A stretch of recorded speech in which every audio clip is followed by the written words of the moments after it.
7 Plus TV. Partie 2, on se relance. J'ai envie de faire une petite précision sur les chromatismes pour lancer cette deuxième section. Un que j'aime bien aussi, c'est qu'on engage rarement les démanchés quand on fait les chromatismes. Et donc il y aurait une petite version très simple. Pareil, on part, c'est la 5e case. Juste 1, 2, 3, 4, 5 démanchés. 4, 3, 2, 1. Démanché en fait sur les doigts extérieurs de la main. Tu vois, démanché vers l'avant avec le petit doigt. Ouais. Voilà, et démanché vers là. Et donc juste ça vous permet d'engager un peu les démanchés dans votre routine de chromatisme. Voilà. Et enfin, parce que mine de rien, tu vois, je pense qu'il y a pas mal de plans de Slipknot notamment qui marchent un peu sur ce principe en fait. Et bref, c'était l'anecdote. On repart sur notre économie. On était sur notre modem.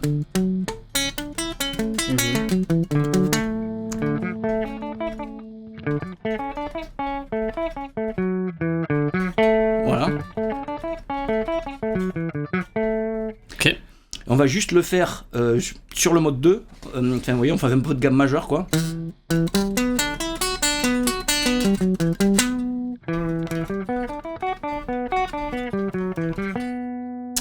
Re 1.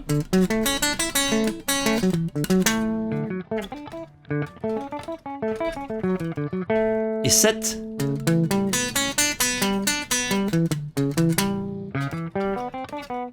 Non. Oui. Exactement.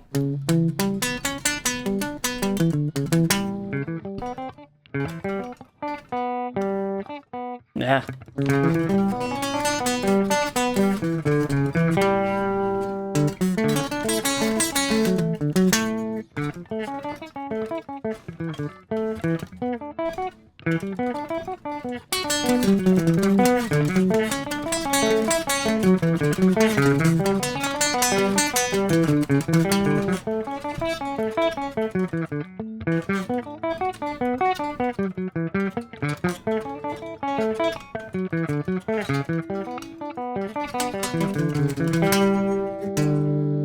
Voilà. Ok.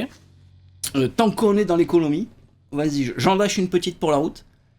On va juste, pareil, se faire ça, mais du coup, là, on va partir mineur.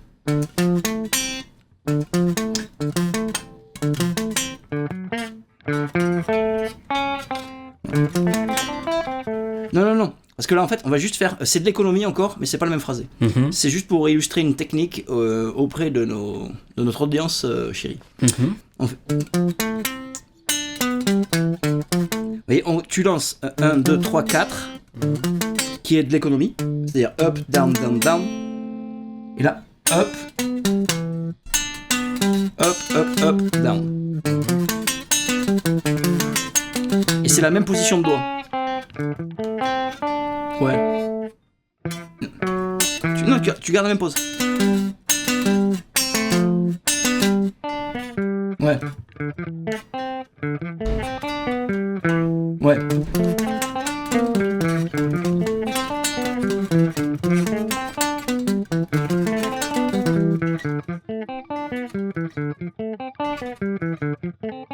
Vous voyez le principe ou pas ? Le principe, c'est qu'en gros, le 1 est sur un up et on slide, en fait, on décale la main, on démanche en même temps. C'est ça qui est dur. On aurait tendance à jouer, mais non. Et donc ça nous permet d'avoir une symétrie parfaite sur la main droite. Et là, en plus, pour l'exercice concerné, on prend un exemple où il y a une symétrie main gauche, comme ça c'est plus simple.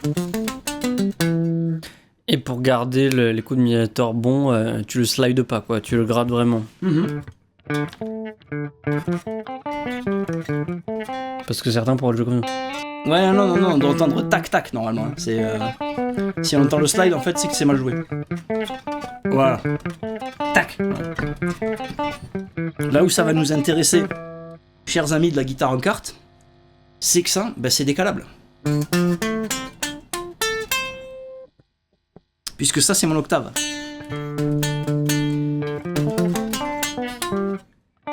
Et là, je fais le même. Mhm. Exactement.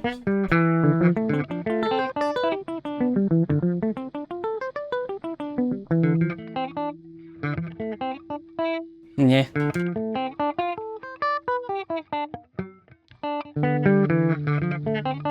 Yeah.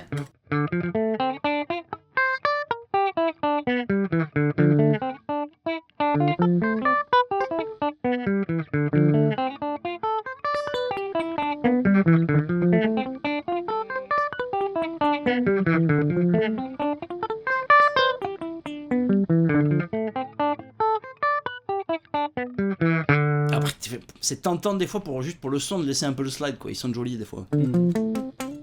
Mais pourquoi ne pas empiler 3 octaves?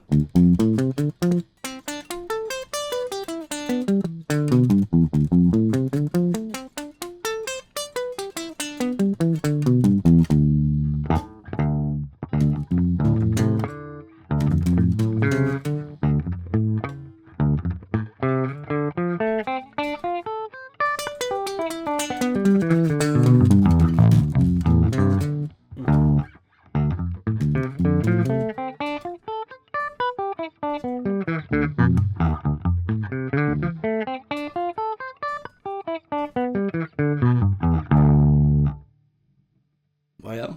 Bah, profitons-en pour répondre. On avait un commentaire sur l'utilité des cartes sur la dernière vidéo. Oui. Dans certains relous de service, je crois, Ouais. qui comprenaient pas les intérêts. Bah ça, par exemple. Ça, bonne chance pour le faire sur une guitare accordée en pentate. Voilà.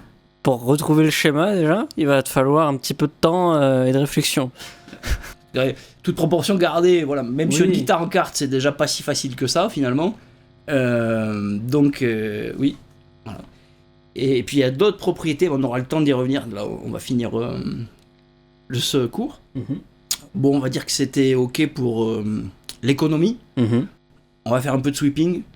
Et on va rester peut-être dans le thème pour essayer de rester autour de cette problématique-là, évoquée par le relou de service. On va tourner autour de peut-être voilà, le pourquoi du comment, des avantages indubitables, indéniables, indélébiles de la guitare aux cartes. Donc, en conclusion du premier volet tout à l'heure, là, j'ai évoqué la gamme tritonique.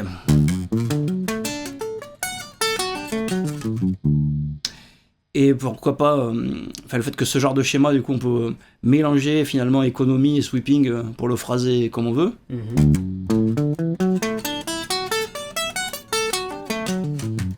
Enfin bref. Et on va se concentrer là-dessus pour voir ce que nous dit. Parce que ramener à ça, c'est-à-dire juste des gammes degré 1, degré 3, degré 5, donc c'est vraiment la caractérisation tonale la plus simple, entre guillemets. Ce qu'on peut obtenir. Et donc ce qu'on obtient déjà, c'est deux positions évidentes qui sont le majeur et le mineur. Donc ou le mineur.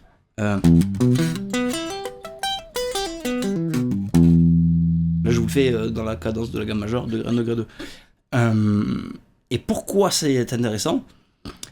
Parce que ça nous permet de visualiser beaucoup plus simplement ce qu'est une gamme. Parce qu'en fait, du coup, je peux vraiment visualiser, par exemple, ma gamme majeure comme, ça va, degré 1, ma position majeure. Degré 2, un ton plus haut, une position mineure. Degré 3, un ton plus haut, encore une position mineure. Et ainsi de suite. Degré 4, un demi-ton plus haut, majeur. Degré 5, un ton plus haut, majeur toujours. Degré 6, un ton plus haut, mineur. Et degré 7 pour finir, qui est en fait le seul qui sort un peu du lot, qu'on va appeler le super mineur. Parce qu'il a sa quinte mineure. Voilà. Et donc, qui nous fera... Voilà. Et donc, c'est très intéressant d'un coup, parce qu'on a une perception comme ça de la gamme, où effectivement, c'est juste un ensemble de degrés majeurs et mineurs qui sont intercalés d'un ton ou d'un demi-ton, quoi. Et donc, de le voir comme ça peut nous amener entre guillemets, parce que quand on veut sortir de la diatonie, en fait, on arrive toujours dans le jazz et les altérations, mais on n'a pas vraiment ce concept que j'appellerais, peut-être, ou alors peut-être, quitte même à réclamer la paternité, les super gammes. Parce qu'en fait, votre gamme, qui donc ne serait plus tout à fait diatonique au sens général du terme, vous l'apercevez comme un assemblage de degrés majeurs, mineurs, voire de certains degrés particuliers, comme le super mineur, où il pourrait y avoir les degrés symétriques, etc.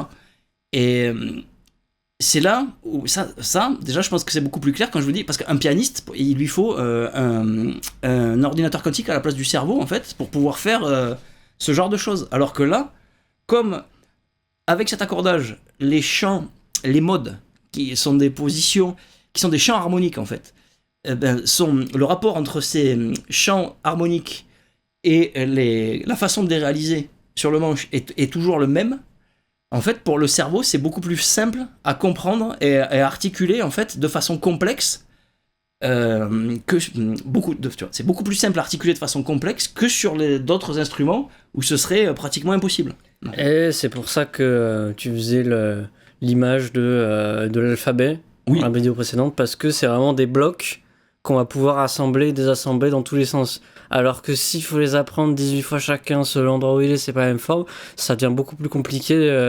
Oui, puis surtout, je te dis, du coup, ça rend presque impossible la connexion au niveau cognitif, en fait, entre le champ harmonique, tu vois, la position à jouer, le schéma visuel et le champ émotionnel produit, en fait. Et donc, et comment dans ton cerveau, si tu veux, ça va ça va se produire de façon instinctive. Tu vas développer un rapport instinctif à ça, justement, plutôt qu'un rapport toujours industrieux, entre guillemets, tu vois, ou besogneux, je sais pas comment dire. Mais et puis ça ouvre vraiment plein de portes sur la perception des gammes.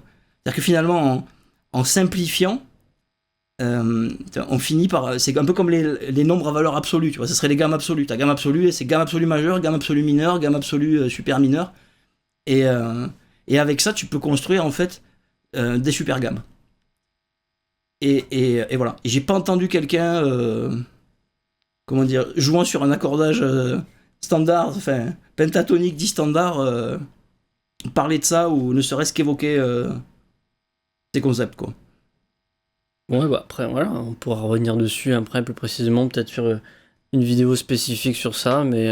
Ah ouais, non, mais parce que là, vous vous rendez pas compte. Enfin, si, je pense que vous commencez à vous rendre compte, mais il y a juste une vidéo très très passionnante à faire sur la gamme majeure. Parce que la gamme majeure, finalement, elle n'est pas perçue comme ça à la base non plus. Donc, tu vois, on l'aperçoit plus par sa diatonie que par cet assemblage de mineurs majeurs, quoi.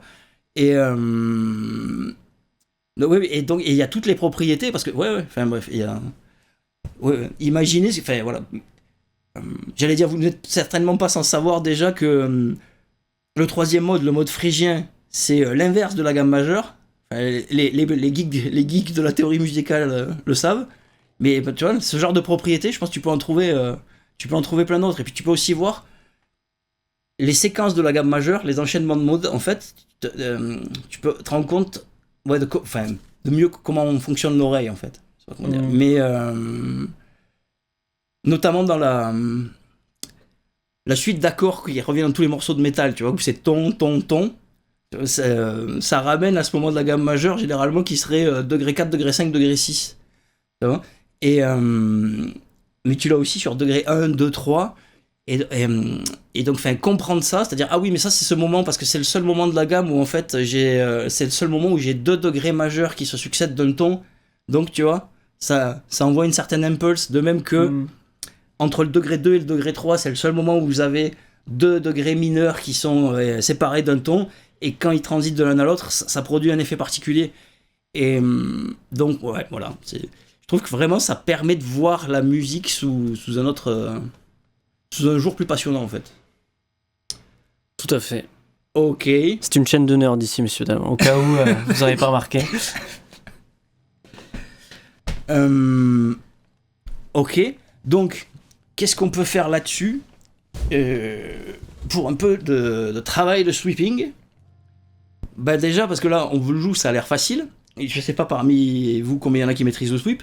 Mais déjà, rien que le travail de jouer un degré 1 normal, c'est-à-dire caractérisé diatoniquement, et un degré de gamme absolue, on va dire, c'est pas la même chose. C'est-à-dire que, parce qu'il y a un démanché et il faut pas que ça s'entende, concrètement. Ou alors, vous allez être sur une séquence en open, où vous aurez naturellement... Enfin, moi j'ai débuté comme ça, c'est le hack facile en fait. Sur vos cordes en open de bourrin, vous bossez le sweep, ce sera naturellement sur des octaves, et ça va sonner de ouf. Mais voilà, pour les autres, mon degré 1 qui serait... qui est... Il va falloir l'amener sur... Et voilà, il faut pas que ça s'entende.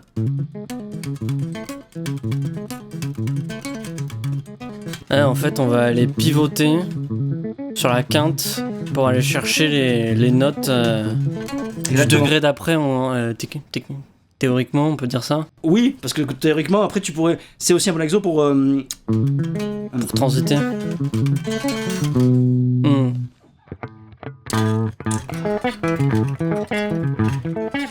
Ouais, vas-y.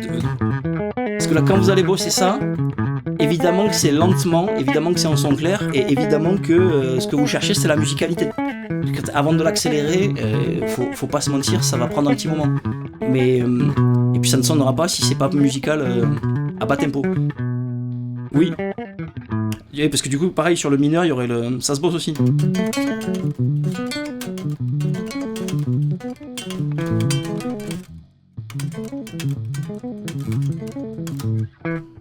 Sur le 2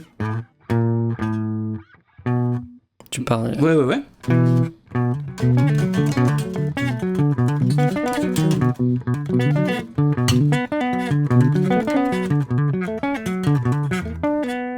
Ouais, tu peux en mettre d'autres chaque, hein.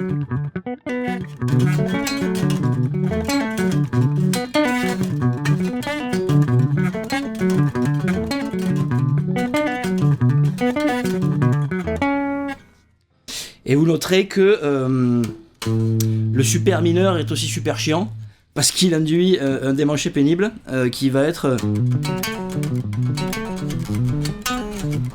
Ah oui, putain.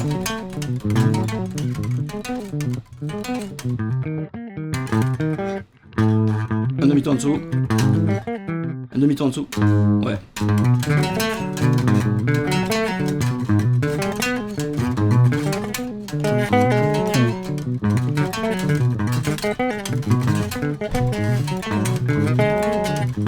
Ouais, c'est cette section, on passe du majeur à l'index, une case plus loin. Pour le faire fluide, c'est chaud.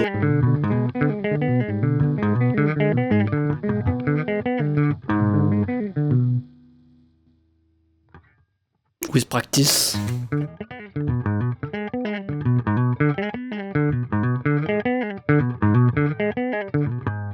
Ouais, parce que les doigts se gênent en fait. Hein. Voilà. Ouais. Ah non, t'es obligé de... Non, tu peux pas.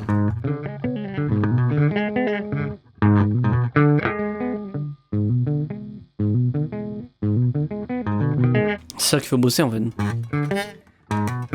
Oui.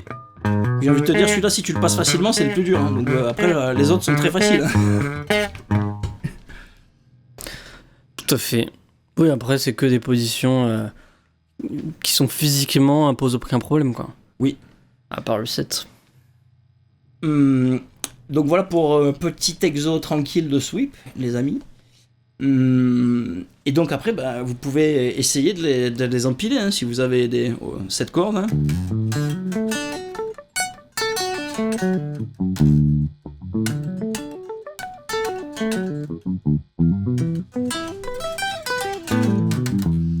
Et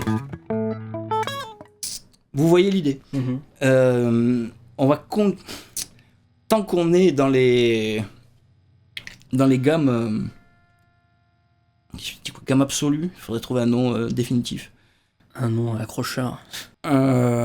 Mais on peut aussi les faire je vais vous les montrer sur 4 cordes parce que c'est assez intéressant. C'est-à-dire que si on fait juste degré 1, degré 3, degré 5 et qu'on développe le propos, on va se retrouver pareil avec juste 2 positions majeures, les 3 mêmes, 3 positions différentes, majeure, mineure et super mineure. Et qu'est-ce qui se passe donc? Parce que vous allez reconnaître vos positions vos débuts de barré favoris. On va faire 1, 3, 5, 1, 3, 5. Et là on reconnaît bien le... Et en mineur ça va faire... Donc ça, en sweep c'est pas top, parce qu'on a... comment dire, bon, voilà, vous verrez avec le practice, ou avec... en nous suivant, ou très bientôt peut-être sur notre incroyable méthode de sweep apparaître, que voilà, c'est pas les meilleurs sweeps. Pourquoi ? Parce que là je crois qu'on va se retrouver avec 10 notes. Et enfin bref, c'est... Comment dire, je vais pas vous faire un cours détaillé sur toutes les positions de sweep et comment et pourquoi elles sonnent et machin, mais bref, ça c'est pas ici. Ouais, pas ici, pas maintenant. Mais par contre, ça nous intéresse énormément dans une catégorie d'économie. Parce que là par contre...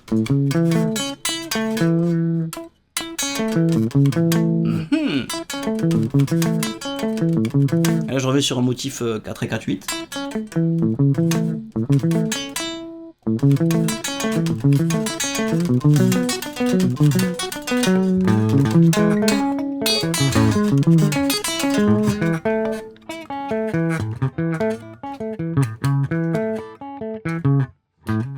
Ça peut paraître contre-intuitif au début de pas revenir sur la note de laquelle on est parti, mais... Ouais, de zapper la tierce, quoi, de finir sur la quinte.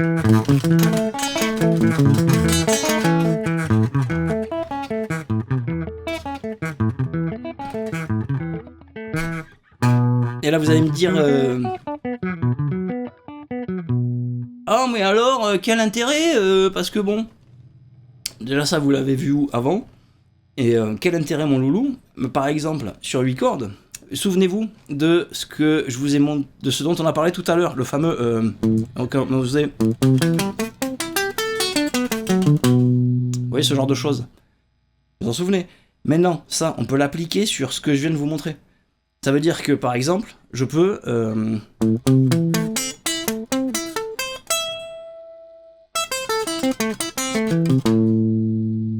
Direct, ça claque. Et alors, sur 3 octaves, est-ce que ça claquerait pas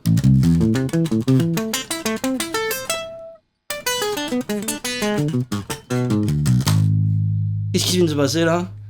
Et ça sonne à la fois Bach et Arcspire. C'est beau. Et donc voilà, à vos 8 cordes les loulous. Parce que là, on peut envoyer des arpèges sur 3 octaves en économie viking.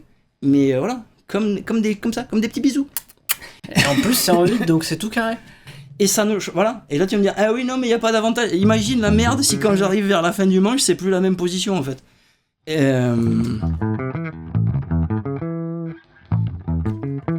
Donc là, le petit trick quand même, voilà, c'est qu'en fait, on reste dans le sens de l'économie, mais il y a un petit décalage de cordes. C'est-à-dire qu'on fait... Vous voyez que je suis là, l'octave est là, de lui. Donc je reviens dessus.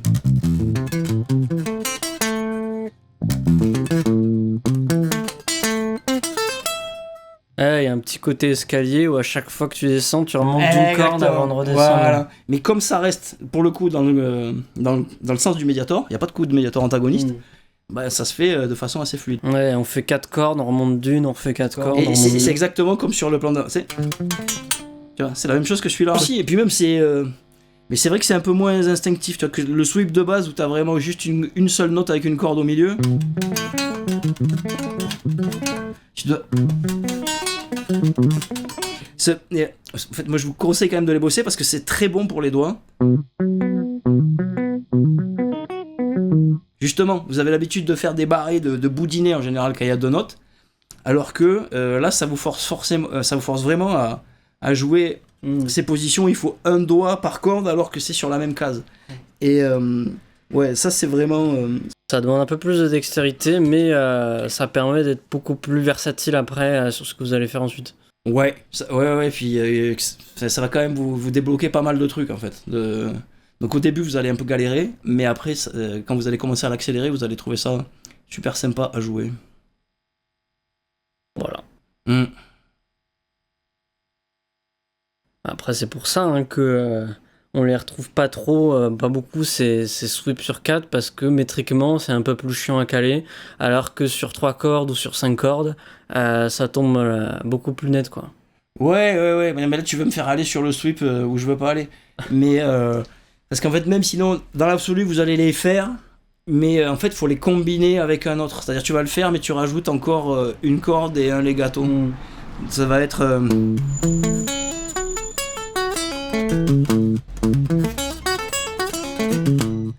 Et là, ça 1, 2, 3, 4, 5, 6, 7, 8. 1, 2, 3, 4, 5, 6, 7, 8. Enfin, non, pardon. Voilà. On a le sweep complet comme ça, sera peut-être pour un prochain épisode. Ouais, c'est bon, vous m'avez compris. Et... Mais donc, c'est aussi pour ça que ça vaut le coup de les bosser. Hein. Et... Ouais, oui. Et... Ouais. Parce que sinon... comment dire, ouais, après dans les positions de sweep vous allez beaucoup avoir justement c'est soit une note soit 3 notes en une note par corde, ça va être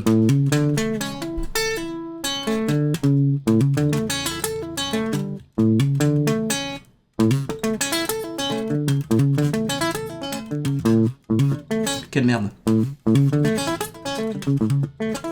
Putain, c'était censé être une session de reprise, gros. Je me retrouve à faire. Vas-y, fais péter les sweeps sur toutes les cordes de l'univers. Bon, mais vous avez l'idée. 7plus TV.